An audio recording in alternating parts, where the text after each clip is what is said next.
Hi folks, it's Bryant here. Welcome to the Open Range, a place where we have open discussion on a wide range of topics. Last episode's topic was alpha males and how society views alpha males versus how I interpret alpha males and how that relates to alpha males in nature, wolf packs and chimpanzees and things like that. It's pretty interesting if you start looking into it. You look into the history of the term alpha male and when it was applied to applied to humans and being used in novels and books and magazines and things like that. Pretty interesting topic. So go check it out. Check out all of our previous episodes.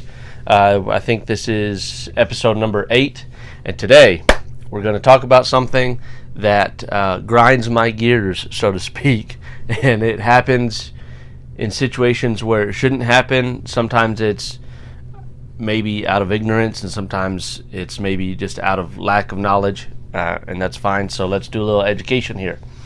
And the topic that we're going to talk about today are cowboy hats. This is something that is personal to me. I have worn cowboy hats for work and for pleasure and for whatever. Some of you may know, some of you may not know, but I used to cowboy as a profession for a while. I was kind of a saddle tramp. I worked a few places seasonally around the country, in Wyoming and New Mexico, so a little bit in Colorado and South Texas, things like that.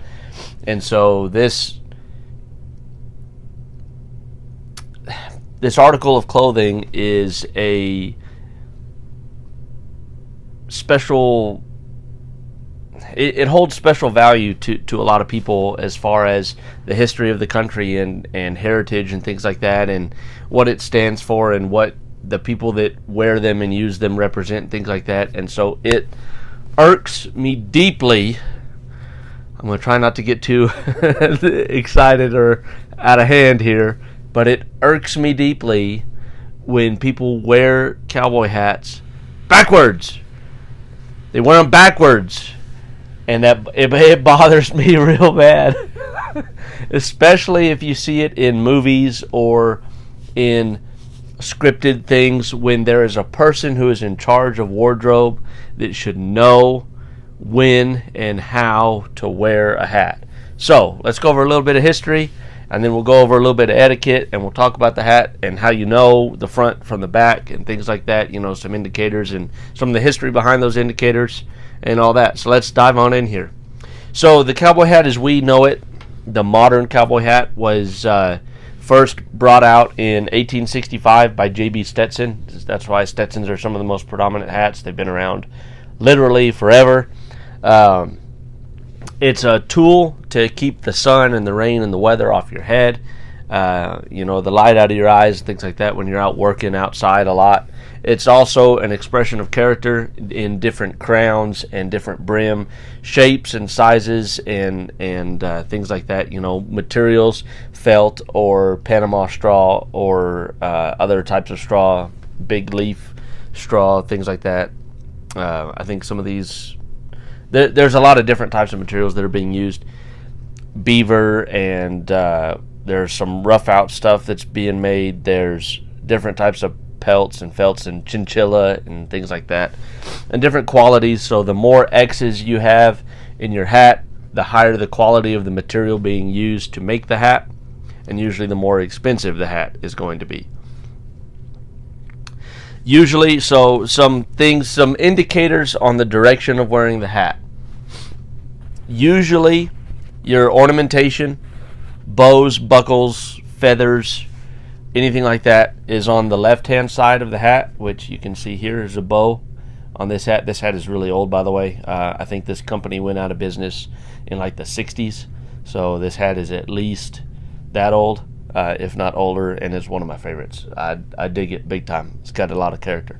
So anyway, ornamentation is on the left-hand side of the hat. Okay, and the next indicator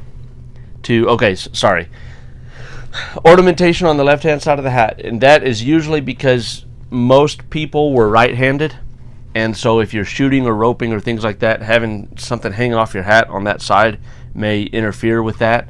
so they put the ornamentation on the left. That's also what you can use to tell what direction the hat needs to be. Like, for example, on this straw hat, the ornamentation, the fancy part of the hat band, is on the left hand side. And that's handy because this hat doesn't have a ribbon in it, and we'll talk about the ribbon here in a minute. Okay, so things like that. So, ornamentation on the left, buckles, whatever, feathers, whatever you want to put on your hat on the left hand side is usually how it goes. Not always, but usually it's standard. When you buy a hat, it'll be on the left. That tells you which side is left and which side is right. Now the next thing, which bothers me the most about people and how they wear hats and inappropriately and things like that, again, in this particular hat, this is a felt bow, feather on the left, and if you look, let's see if I can get the camera to see it. Maybe not. Ooh, get a little closer. There we go.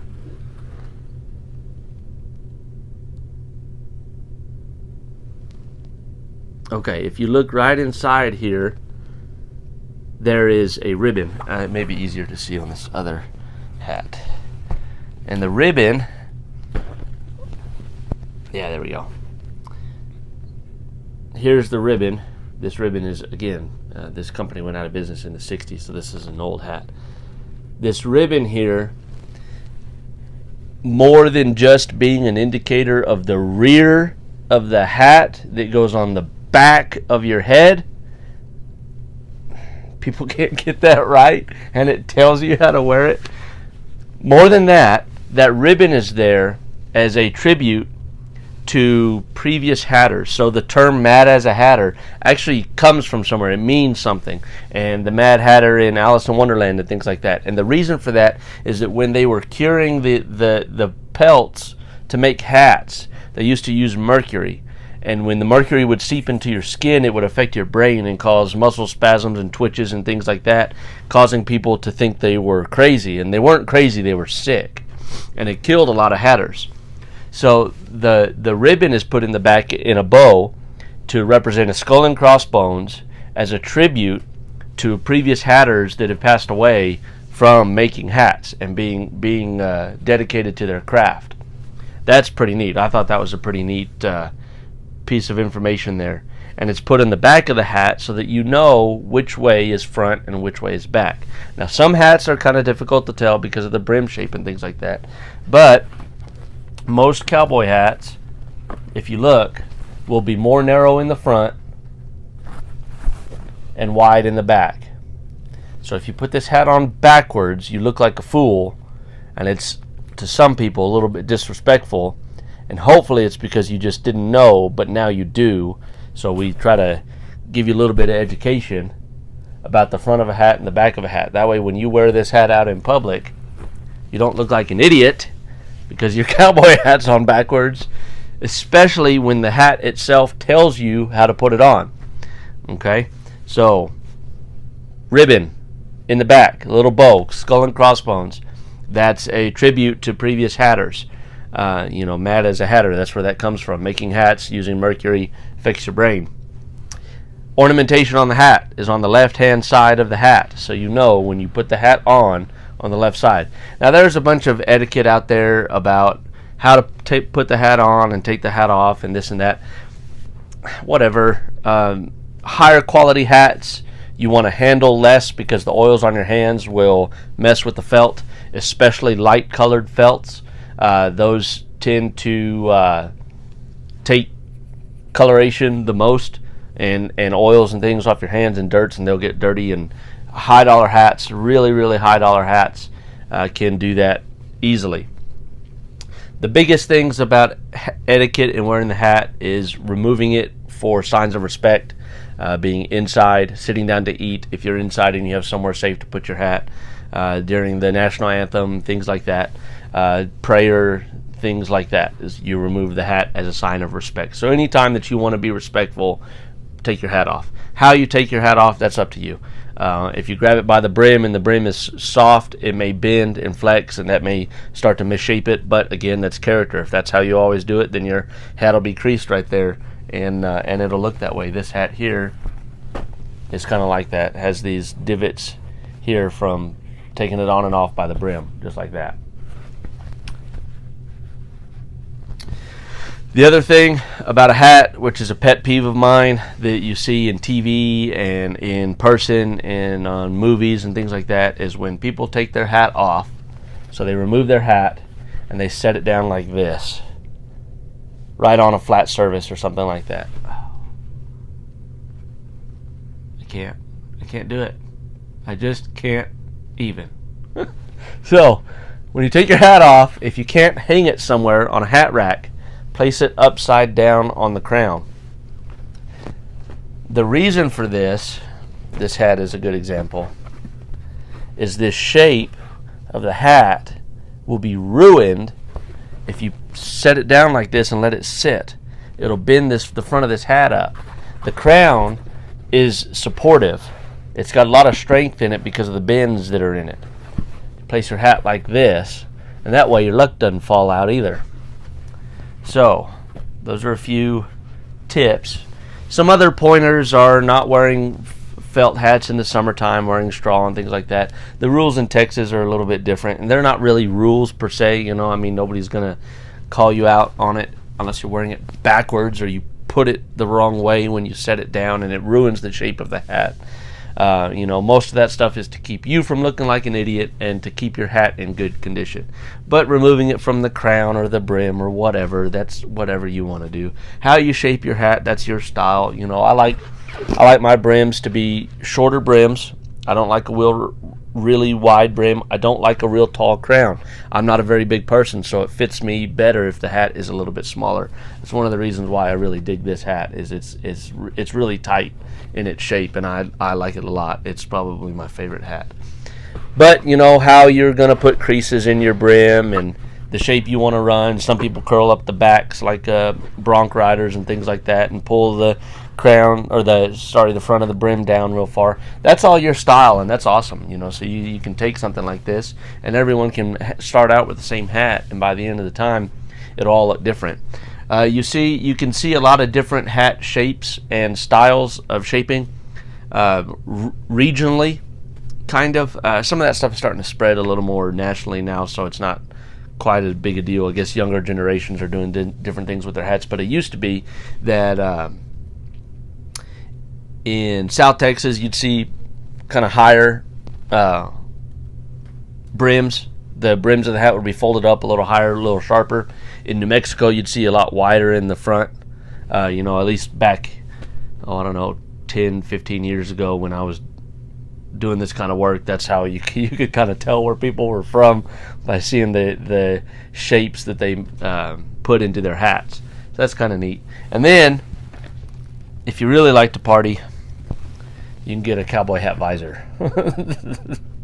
And you can wear this wherever you want, and your hair will stick out, and it looks like you know, you're trying to play golf and be cool at the same time. Whatever. So there's just a little bit of history on cowboy hats, and you know, kind of some of the materials that they're made out of, the qualities, what to interpret when you're going to go buy a hat. Make sure that you don't wear it backwards. That's number one pet peeve. Don't wear your cowboy hat backwards. If it has a bow in it, it goes to the back. If it has a hat band, the ornamentation goes to the left. That way you know it's facing the right direction. If you have any problems with this, come talk to me, and I will go with you to buy your hat, and we'll make sure we get you set up right, and you won't look like a fool on TV. Because I've seen it too often, too frequently, and too recently, that I had to make this funny little video about it because it bothers me, and it's something that's important to me. So wear your cowboy hats. Go get one if you don't have one. They're pretty awesome. They make you feel cool. You'll enjoy it. Straws and whatnots are usually summertime cooler hats, so it's starting to get closer to felt season. Darker colors, things like that. The higher the X value, 5X, I can show you that on here, 5X, 10X, 2X, whatever. So this hat here, you can kind of see it, is a 5X beaver. It's an alright quality. It's not that big of a deal. But the more X's, the better the quality, and they do put X's. Pull this one out here. They do put X's on some of the straw hats as well. It's really dark. Yeah, there we go. X's on some of the straw hats as well. Find a hat that fits your shape. Put your own character in it. Turn it up, turn it down. Do whatever you want to do. Make it awesome. Make it yours. That's cool. Put a big turkey feather in it. Do whatever you want to do with that. But just don't wear it backwards. And when you take it off, set it upside down so that you support from the crown and it doesn't mess up your brim. Other than that, don't be a dick by wearing your cowboy hat backwards. Enjoy it. Get a piece of history. It's pretty neat. It's a pretty neat tool, the way that it's been developed. An interesting tidbit is that cowboy hats that were worn by cowboys way back in the day, early 1800s, in that time frame, were actually like bowler hats, like you would assume that Irishmen would wear, or well, he was an Irishman, McFly. So there you go. Back to the Future, when he goes back to the Wild West, bowler hat, that was the most common hat at the time. So that's a cowboy hat too, believe it or not. And then this shape came around. Like I said, hats like these have been styled this way since 1865. Stetson brought this design about, and it's timeless. It'll last forever. So yeah, go get a hat, have fun, enjoy it. Thanks for joining me out here on the open range. We'll see you next time.